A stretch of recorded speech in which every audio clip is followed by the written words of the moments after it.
Володимир Солов'ян, керівник групи аналізу гібридних загроз. Тобто, власне, от те, що ви зробили одним проєктом, у нас постійна робота вже багато років, тому прошу, Володимир. Так, дуже дякую, всіх вітаю. Ми дійсно моніторимо на щоденній основі російську дезінформацію в глобальному масштабі, і звісно, що вимір арабського світу теж присутній в нашій постійній роботі. Тому хотілося б сфокусуватися на таких практичних аспектах, над якими ми працювали, а саме діяльність Russia Today і його арабського відділення. В минулому році, в 25-му році, вони відсвяткували 18-ту річницю, 18 років діяльності, тому, власне, Росія послідовно вкладається в розвиток цього підрозділу свого міжнародного рупору інформаційного, який поширює проросійські фейки, наративи на Близькому Сході, в тому числі і в інших країнах арабського світу. Отож, ми активно моніторили діяльність цього підрозділу Russia Today впродовж минулого року, і з таких найбільш помітних активностей це було проведення фестивалей документального кіно, які відбулися в Бейруті, Каїрі та в Палестині. Ну, власне, цей проект «Артідок. Время наших героїв», він відбувся в 30 містах, переважно Росії, але також до переліку цих міст війшли і деякі міста Близького Сходу. І, власне, варто відзначити, що всі ці події вони відбуваються на базі російських будинків, які є підрозділом і структурою розсотрудничества, тобто фіксуємо таку взаємодію і синергію різних інституцій м'якої сили Росії на Близькому Сході. Теж варто відзначити серію документальних фільмів «Мости на Восток», і росіяни присвячують ці фільми кожній з країн. Вийшло наприкінці минулого року фільм, який присвячений співпраці і двостороннім відносинам з Еміратами.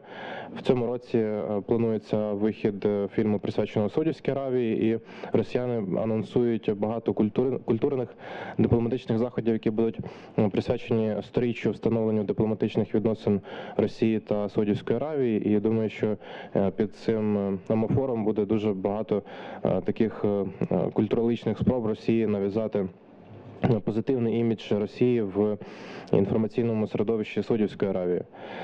Теж варто відзначити освітні аспекти діяльності Russia Today.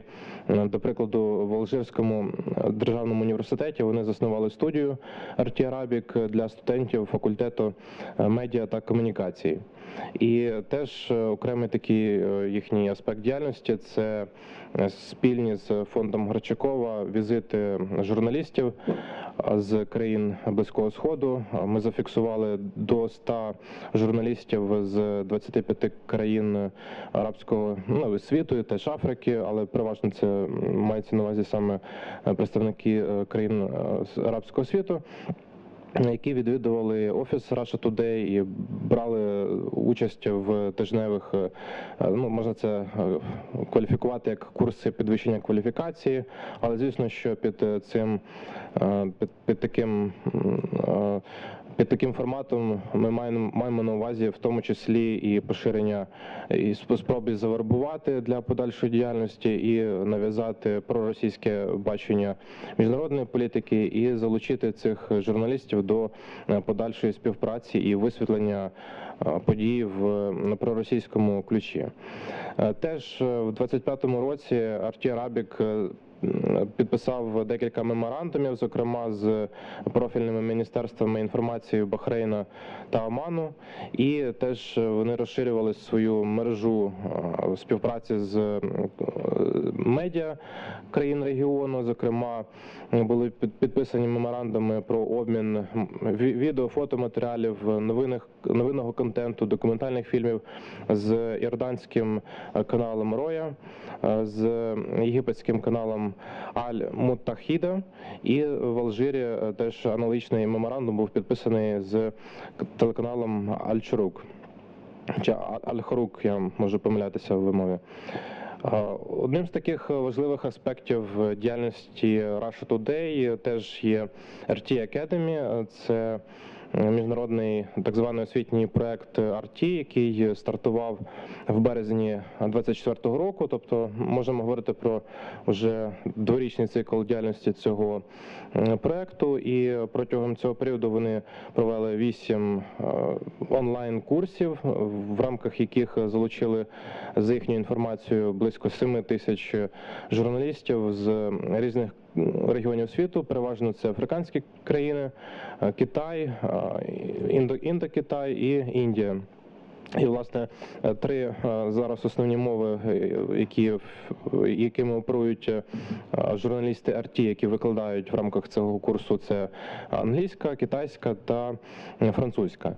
Але, тобто ми бачимо, що наразі протягом цих 2 років саме журналісти з арабомовних країн не були залучені активно до цього проекту, але ми фіксуємо плани саме в 2026 році розширити діяльність RT Academy саме завдяки запровадженню арабомовних курсів, і це говорить про те, що вже наприкінець 26-го року ми можемо бачити, ми можемо бути свідками, що, власне, сотні журналістів з країн арабського світу можуть взяти участь в цих курсах. Вони є безплатними, це насправді створює суттєву перевагу для подібних курсів, і під таким амофором, під виглядом підвищення кваліфікації, поширення професійних навичок росіяни, звісно, що нав'язують і теж свої наративи і таким чином вербують журналістів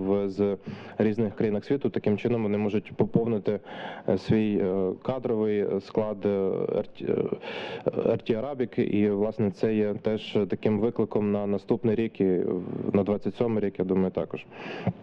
Щодо інших викликів, то я би звернув в першу чергу увагу на такий фактор, як whataboutism, який дуже поширений в арабському світі, і ми в комунікації з журналістами з арабомовних країн, і, власне, це мій такий особистий досвід спілкування особливо з молоддю, з Єгипту, з інших країн, які регіону. Це, власне, є таке дуже сильний наратив про те, що Захід застосовує подвійні стандарти до Палестини, України, і російсько-українську війну сприймають через призму конфлікту в Палестині і ситуації, власне, гуманітарної ситуації в Палестині.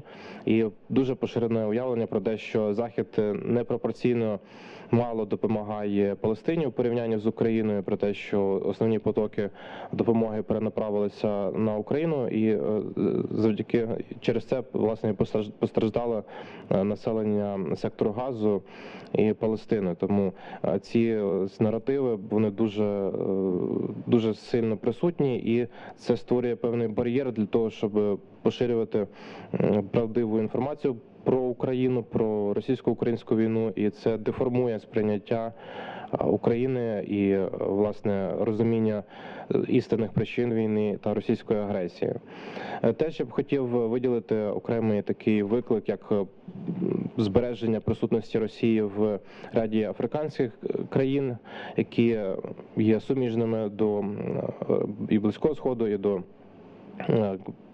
північноафриканських країн, так, тобто це регіон, в першу чергу, де Росія досі присутня, це регіон Сахелю, це Центральна Африканська Республіка, де, нагадаю, що наприкінці минулого року був переобраний президент, і охорона цього президента здійснюється російськими найманцями.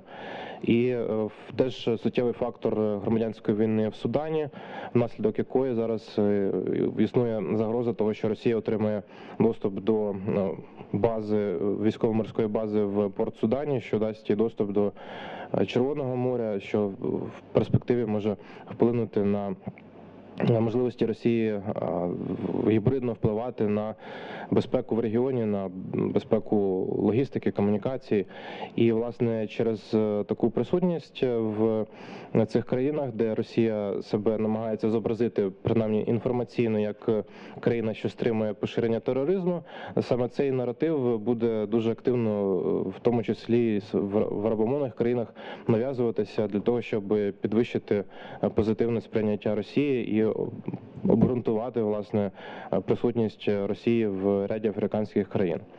Тож, власне, ось саме такі основні виклики, які ми бачимо в перспективі наступних років. І тут, звісно, що необхідно працювати в різних форматах. Я думаю, що дуже слушні висновки ми вже зробили про те, що саме відеоформат він є найбільш, скажімо так, доступним для поширення і найбільш ефективним для того, щоб заходити на нові аудиторії, але звісно, що теж варто робити ставку саме на локальні мови, на більше проникнення в місцеві контексти для того, щоб пояснювати ситуацію в Україні і краще знаходити кращий взаємозв'язок з локальними аудиторіями. Дякую.